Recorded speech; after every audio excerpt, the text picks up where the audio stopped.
नमस्कार, स्वागत है आपका हमारे चैनल पर। चुनाव आयोग की तरफ से उद्धव ठाकरे गुट और एकनाथ शिंदे यानी कि महाराष्ट्र के मुख्यमंत्री को नोटिस दिया गया है और कहा है कि 7 तारीख तक दोनों गुट अपना अपना जवाब कि ईसी यानी कि इलेक्शन कमीशन में जमा कराएं कि आखिरकार किसके पास है असली अधिकार शिवसेना का, जिसको लेकर एक तरफ महाराष्ट्र के मुख्यमंत्री का कहना है कि असली शिवसेना हमारी है, हम इन तमाम चीज़ों को प्रूफ कर देंगे इलेक्शन कमीशन में।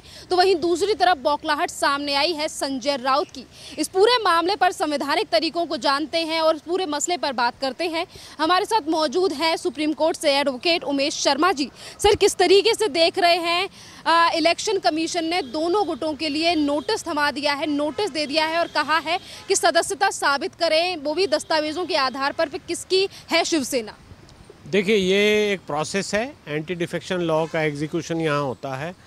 तो जो चुने हुए रिप्रेजेंटेटिव है उनसे इलेक्शन कमीशन पूछेगा कि आप किनके साथ हैं। अगर उन्होंने कोई फॉर्म भर के अंडरटेकिंग या कोई मेंबरशिप का रसीद दिया अभी, या अगर उन्होंने लिख के दिया कि हम इनके साथ हैं, तो उसको कंसीडर करेंगे। अगर हो सकेगी तो उनको बुला के पूछेगी, उनके स्टेटमेंट रिकॉर्ड होंगे और उसके आधार पे तय किया जाएगा कि जो इलेक्टेड जो पार्लियामेंट्री जो टीम है उस टीम में 62.5% लोग किनके साथ हैं वही असली मानी जाएगी।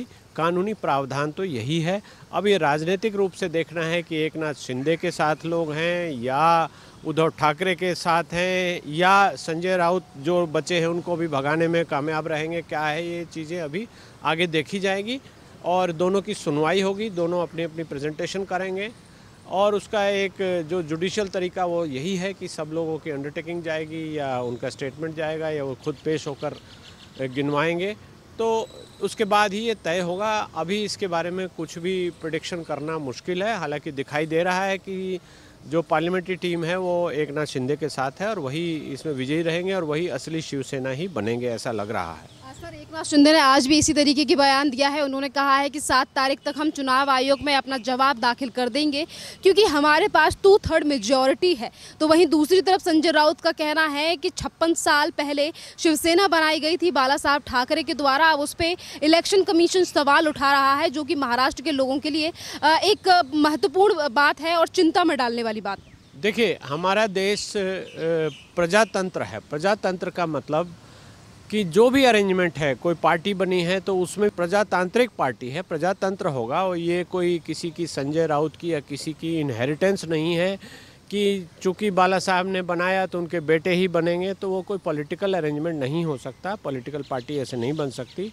जिधर भी मेजॉरिटी है, पहले वो पॉपुलर रहे होंगे, उनके साथ मेजॉरिटी लोग रहे होंगे, अब नहीं है, उनके कर्म ऐसे हैं, उनके कार्यकलाप ऐसे हैं या उनको लोगों ने बहिष्कार कर दिया या उनको ऐसा मानने से इनकार कर दिया, तो चुने हुए जो रिप्रेजेंटेटिव हैं उनको अधिकार है कि वो ये तय करें कि हमारा नेता कौन बनेगा, क्योंकि भी उनको भी जाकर जनता को जवाब देना है।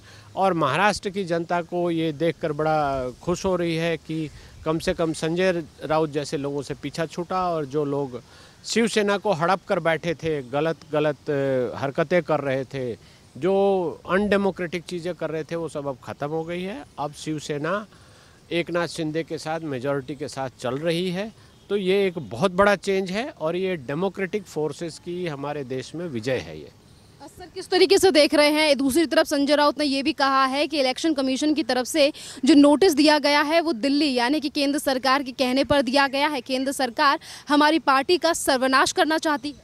ये तो फालतू की बात है, बकवास कर रहे हैं। इलेक्शन कमीशन तो जो क्लेम लगा है उसके बेसिस पे नोटिस देता है। केंद्र के कहने पर देता तो पहले ही कर देता। और इसमें प्रावधान भी है, अगर उनका नोटिस, इलेक्शन कमीशन का नोटिस गलत है तो वो कोर्ट से जाकर उसको क्वेश करा लें।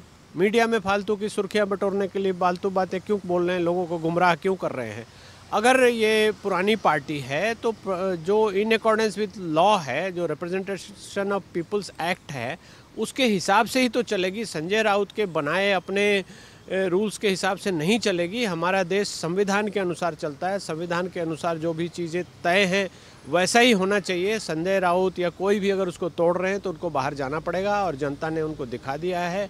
जो उन्हीं के चुने हुए एमएलए एमपी थे उन्होंने भी ये दिखा दिया है कि देखो, अब आप पॉपुलर नहीं है, प्रजातांत्रिक व्यवस्था है, अब हम एकनाथ शिंदे के साथ हैं। तो इसमें संजय राउत को अब अपनी छाती पीटने से कहीं कुछ नहीं हाथ आने वाला।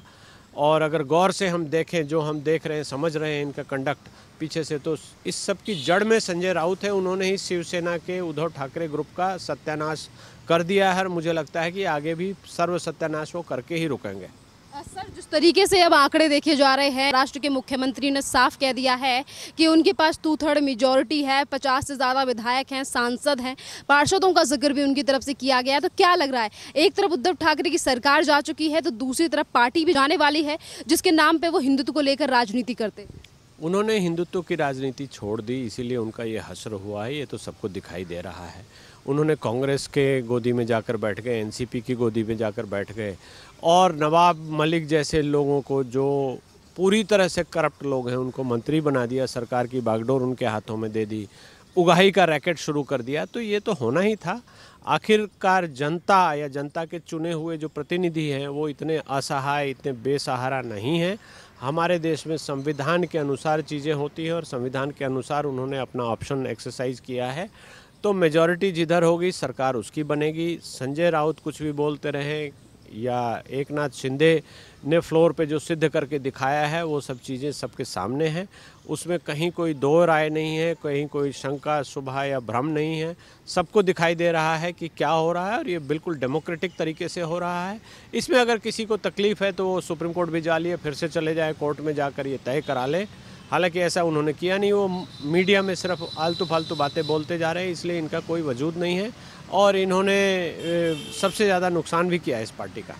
सर, जिस तरीके से महाराष्ट्र में चीज़ें देखी जा रही हैं, कभी संजय राउत की तरफ से इलेक्शन कमीशन को लेकर सवाल जवाब किए जा रहे हैं, कभी वो राज्यपाल की भूमिका पर सवाल उठाते हैं कि ये भारतीय जनता पार्टी के साथ मिलकर काम कर रहे हैं, कभी केंद्रीय एजेंसियों के बारे में कहा जाता है कि सरकार जो है वो हमारे ऊपर दबाव बनाने की कोशिश कर रही है। तो हमेशा इस तरीके की बयानबाजी करके क्या साबित करना चाहते हैं संजय राउत? देखो, संजय राउत तो फालतू बातें बोलते हैं, उनके पास कोई कॉन्स्टिट्यूशनल, कोई भी कानूनी रूप से कोई अधिकार नहीं है, वो फालतू बातें बोलते रहते हैं। हमेशा मीडिया में उल्टी सीधी बातें ढकने के लिए, डाइवर्ट करने के लिए बातें बोलते रहते हैं। अगर चुने हुए लोगों ने कुछ तय किया है तो संजय राउत कौन होते हैं उस चीज़ को रोकने वाले, इसलिए इन बातों पे हम ज़्यादा ध्यान ना दें। और जनता ने, प्रजातांत्रिक ताकत ने ये दिखा दिया कि जो भी प्रजातंत्र के विरुद्ध काम करेगा तो उसका क्या हश्र होगा। इसमें अब वो सेंट्रल गवर्नमेंट का आड़ ले, बहाना ले या सेंट्रल एजेंसी तंग कर रही है, तो किसने बोला था नवाब मलिक को या संजय देशमुख को कि उगाही का रैकेट चलाओ या एनआईए की टीम को बुलाओ, यहाँ पर जेलेटिन के रैकेट डालो, ये क्या जेलेटिन के रॉड्स डालो।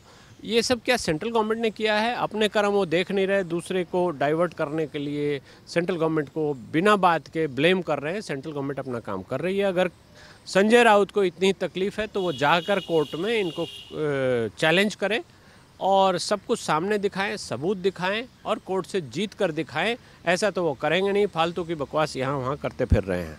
सर, एक तरफ तो आदित्य ठाकरे जो कि पूर्व पर्यावरण मंत्री हैं और उद्धव ठाकरे के बेटे हैं, उनकी तरफ से कहा गया कि जो बागी विधायक हमें छोड़कर गए थे वो वापस एक बार फिर से वापस आएंगे। तो वहीं अगर हम महाराष्ट्र की सरकार की बात करें तो एकनाथ शिंदे की सरकार ने तमाम वो मामले जो एमवीए सरकार के दौर में शुरू हुए थे उन सभी मामलों को सीबीआई को सौंपने की बात कही और खोलने की बात कही। उन तमाम मामलों को किस तरीके से देख रहे हैं? देखिए, ये बहुत बड़ा दुर्भाग्य है संजय राउत का, उद्धव ठाकरे का और उनके परिवार का कि उसी सरकार के लोगों ने उनको बाहर कर दिया है और सरकार बदलने से पहले जो जो गलत हरकतें कर रही थी उन्हीं एमएलएज को, उन्हीं एमपीज़ को सब कुछ पता है।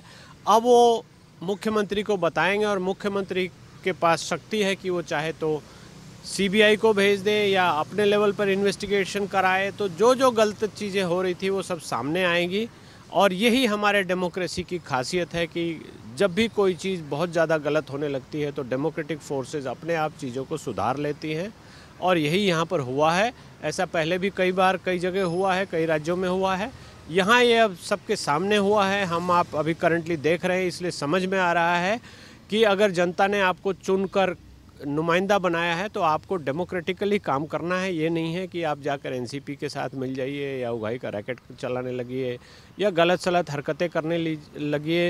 एक हिंदूवादी पार्टी थी जो जाकर गैर हिंदूवादी या हिंदू विरोधी पार्टियों से जाकर मिल गई। पालघर में क्या हुआ उसका कोई जवाब नहीं दिया, कहीं कोई एक्शन नहीं लिया। जब लोगों ने इन बातों को एक्सपोज करना शुरू किया तो चैनल के लोगों पर हमला शुरू हो गया, उनको डराना शुरू कर दिया। तो ये बहुत ज़्यादा दिन चलने वाला नहीं है, इसका अब अंत हो चुका है। एक डेमोक्रेटिकली इलेक्टेड पार्टी है, शिवसेना के लोग हैं, जो भी चुने हुए लोग हैं, एमपी हैं, एमएलए हैं, उन लोगों ने अपना ऑप्शन एक्सरसाइज कर दिया है। अब संजय राउत और उद्धव ठाकरे अपना बैठे और इनको अपना सरकार अच्छे से चलाने दें। अगर इन्होंने कोई गड़बड़ी नहीं की या कुछ नहीं किया तो जनता इनके साथ ही रहेगी, ये दिखाई दे रहा है सबको। बहुत बहुत